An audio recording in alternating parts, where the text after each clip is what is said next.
अस्सलाम वालेकुम, myself doctor Tahseen. I am mental health consultant. आज की वीडियो में मैं डिप्रेशन की टाइप्स के बारे में डिस्कस करूंगी कि डिप्रेशन की कितनी टाइप्स होती हैं, उनके कॉजेज़ और ट्रीटमेंट को भी डिस्कस करूंगी मैं।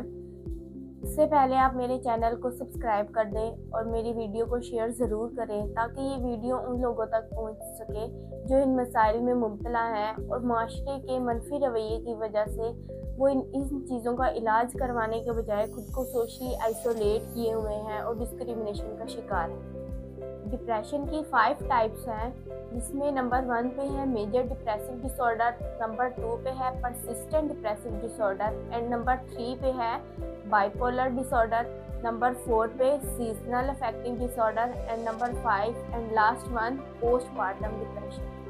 आज की वीडियो में मैं फर्स्ट 2 टाइप्स को डिस्कस करूंगी, मेजर डिप्रेसिव डिसऑर्डर और परसिस्टेंट डिप्रेसिव डिसऑर्डर को। बाकी जो 3 टाइप्स हैं वो हम नेक्स्ट वीडियो में डिस्कस करेंगे। सबसे पहले हम मेजर डिप्रेसिव डिसऑर्डर और परसिस्टेंट डिप्रेसिव डिसऑर्डर में डिफरेंस देखेंगे कि इनमें ऐसा क्या डिफरेंस होता है। अगर कोई पर्सन हमारे पास आ रहा है, डिप्रेशन का पेशेंट है, हमें कैसे पता चलेगा कि वो मेजर डिप्रेसिव डिसऑर्डर में फॉल कर रहा है या परसिस्टेंट डिप्रेसिव डिसऑर्डर में। डीएसएम के अकॉर्डिंग पहले इसका डायग्नोस्टिक क्राइटेरिया देखते हैं, मेजर का और परसिस्टेंट का, और फिर दोनों को कंपेयर करेंगे हम कि हमें कैसे पता चलेगा कि मेजर और परसिस्टेंट में क्या डिफरेंस है।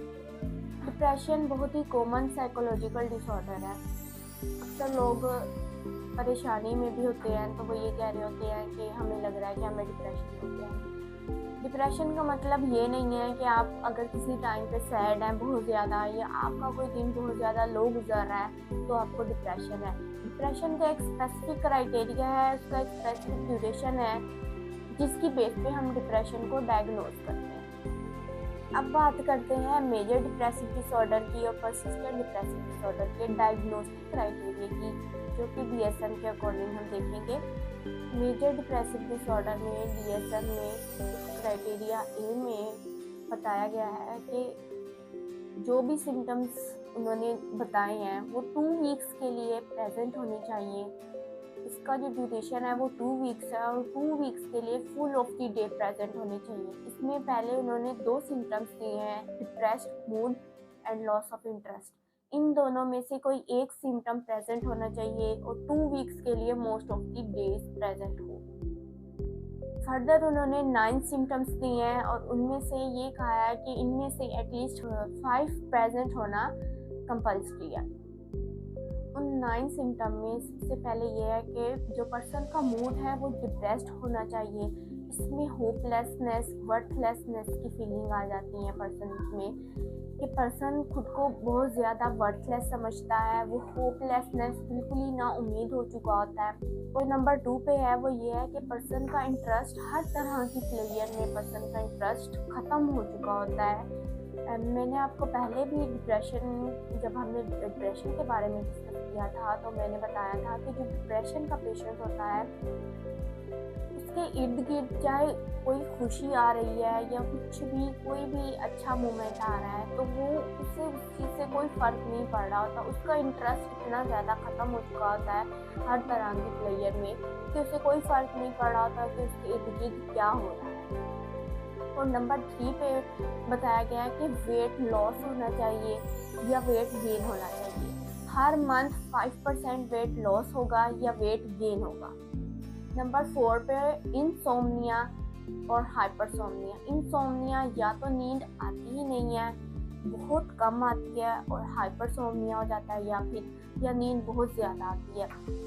नंबर 3 पे जो हमने डिस्कस किया है वेट लॉस के बारे में, तो उसमें एपिटाइट का भी बताया गया है कि एपिटाइट अगर भूख बहुत ज़्यादा लग रही है तो ऑब्वियसली वेट गेन होगा, क्योंकि डिप्रेशन में अक्सर पेशेंट वैसे तो अमूमन इसी शिकायत के साथ आते हैं कि उन्हें भूख अक्सर को लगती ही नहीं है। बहुत रेयर केसेस होते हैं कि जो बता रहे होते हैं कि हमें भूख बहुत ज़्यादा लगती है जब हम परेशान होते हैं, या अक्सर लोगों को आपने कहते हुए सुना होगा कि जब हम परेशान होते हैं तो हमारा दिल करता है कि हम बहुत ज़्यादा खाना खाएं, लेकिन वो और कंडीशन होती है।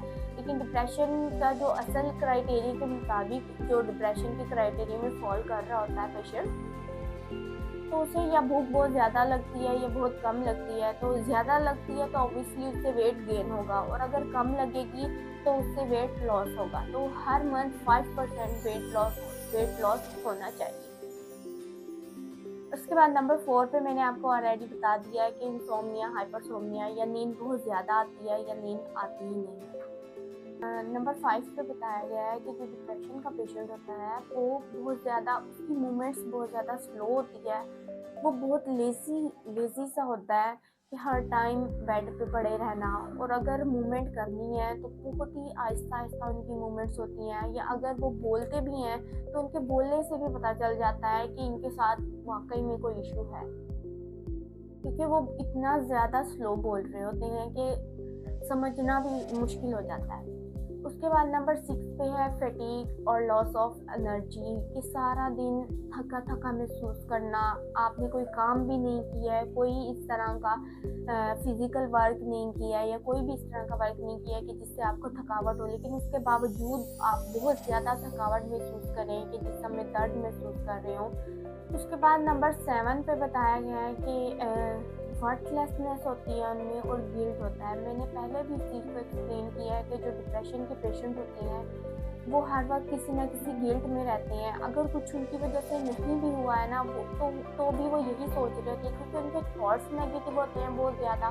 तो वो यही सोच रहे होते हैं कि ये जो कुछ भी हुआ है ये हमारी वजह से हुआ है, हम इस चीज़ के लिए जिम्मेदार हैं, और वो ये चीज़ें सोच के गिल्ट में रहते हैं अपने नेगेटिव थॉट्स की वजह से। हालांकि रियलिटी में ऐसा कुछ भी नहीं होता, सिर्फ उनके अपने नेगेटिव थॉट्स होते हैं जिसकी वजह से वो गिल्ट में रह रहे होते हैं। उसके बाद नंबर 8 पे है कि जो डिप्रेशन के पेशेंट होता है उसे कंसंट्रेट करने में डिफ़िकल्टी आ रही होती है, कि वो किसी भी चीज़ पे कंसंट्रेशन नहीं होती उसकी। अगर कोई काम वो कर रहा है तो वो काम करने में वो काम नहीं उससे हो रहा था, या अगर कोई स्टूडेंट है तो वो स्टडी कर रहा है तो उससे स्टडी नहीं हो पा रही होती, वो ठीक से उसको, जब आप एक चीज़ को कंसंट्रेट ही नहीं कर पा रहे हो तो फिर वो काम आपसे कैसे हो सकता है।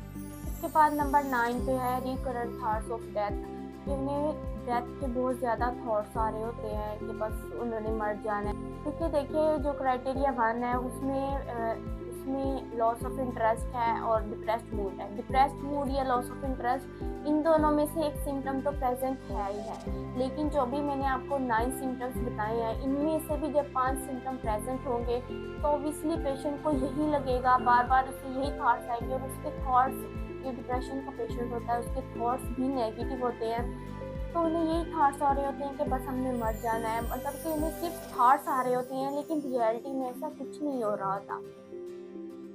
और अक्सर पेशेंट तो ऐसे भी होते हैं जो इन थॉट्स की वजह से उन्हें फिर सुसाइड करने के थॉट्स आ जाते हैं कि हम सुसाइड कर लें, क्योंकि वो इतनी ज़्यादा तकलीफ में होते हैं कि उन्हें लगता है कि बस मसले का हल ही यही है। अक्सर पेशेंट डिप्रेशन की वजह से, जब डिप्रेशन बहुत ज़्यादा सीवियर हो जाता है तो वो सुसाइड अटेम्प्ट कर लेते हैं, क्योंकि उस टाइम पे जब वो अपनी इस कंडीशन को कोप अप नहीं कर पा रहे होते और उन्हें कंटिन्यूसली उनका मूड इस तरह से डिप्रेस्ड सा होता है, और उन्हें इस तरह के नेगेटिव थॉट्स आ रहे होते हैं, तो उन्हें इसी चीज़ में बस सोल्यूशन नज़र आता है। कुछ इस वजह से सुसाइड अटेम्प्ट कर लेते हैं कि हमारे माशरे का मेंटल इलनेस से रिगार्डिंग मनफी रवैया है, और मेंटल इलनेस के बारे में हमारी सोसाइटी में अवेयरनेस नहीं है। अगर कोई इंसान नफसियाती मसाइल में मुब्तला है, इन चीज़ों का शिकार है, तो हाँ, सोसाइटी उसको गाइड करने के बजाय, उसको सपोर्ट करने के बजाय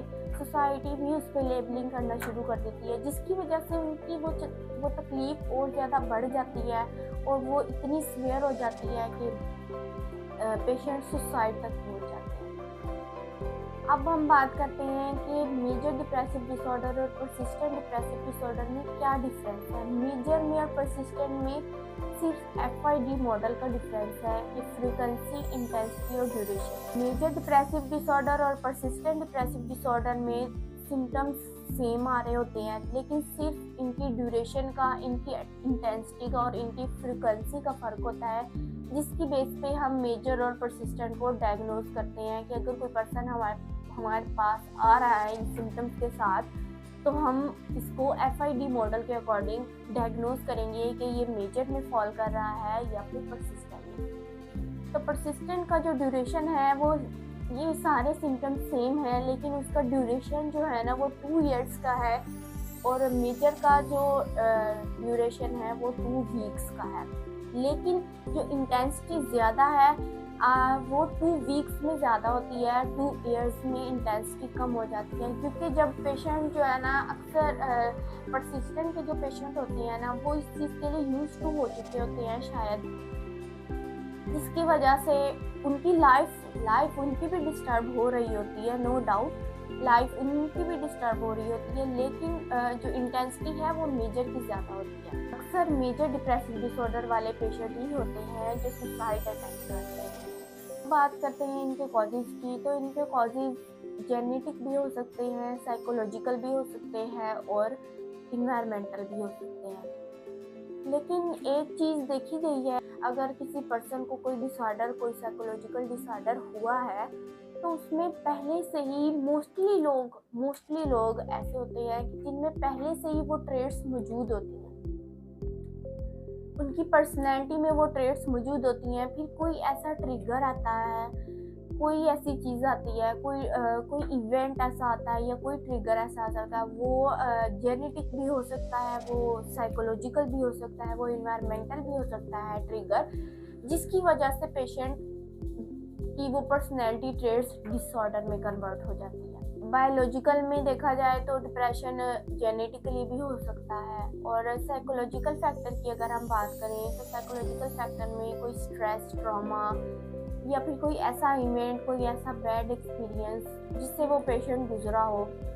इन्वायरमेंटल फैक्टर्स में बुलिंग आ जाती है या फिर निगलेक्ट आ जाता है, चाइल्डहुड अब्यूज़ आ जाता है, ये इन्वायरमेंटल फैक्टर। और सबसे इम्पोर्टेंट बात, सोशियो इकोनॉमिक स्टेटस। अक्सर ये चीज़ देखी गई है कि जो पुअर सोशियो इकोनॉमिक स्टेटस से लोग रिलेट कर रहे होते हैं वो ज़्यादा डिप्रेशन का शिकार होते हैं। ट्रीटमेंट की अगर हम बात करें तो इसमें सबसे पहले तो हम थेरेपी को डिस्कस करेंगे कि कौन कौन सी थेरेपी जो है ना वो डिप्रेशन के लिए यूज़फुल है। उसके बाद अगर डिप्रेशन बहुत ज़्यादा सीवियर हो गया है, उसको टाइम पर ट्रीट नहीं किया गया, वो इतना सीवियर हो गया है कि सुसाइडल थॉट्स या सुसाइड अटेम्प्ट करने तक पेशेंट चला गया है, तो फिर उसको मेडिकेशन पर लाया जाता है। अदरवाइज डिप्रेशन अगर माइल्ड या मॉडरेट लेवल पे है तो वो थेरेपी से ट्रीट हो सकता है। इसकी प्रेवलेंस में अगर हम देखें तो डिप्रेशन ग्लोबली इम्पैक्ट कर रहा है। तो डिप्रेशन, बहुत से लोग हैं जो डिप्रेशन का शिकार होते हैं, लेकिन वो सही वक्त पर थेरेपी ले लेते हैं, या फिर अगर वो डिप्रेशन सीवियर है, थेरेपी अगर वर्क नहीं कर रही है तो वो मेडिकेशन से उस चीज़ को ट्रीट कर लेते हैं और उस अंधेरे से बाहर आ जाते हैं। डिप्रेशन का जो ट्रीटमेंट है वो एक तवील सफ़र हो सकता है जो कि चैलेंजेस से भरा हुआ है, लेकिन थेरेपी की हेल्प से और मेडिकेशन की हेल्प से इस चीज़ से बाहर आना मुमकिन है।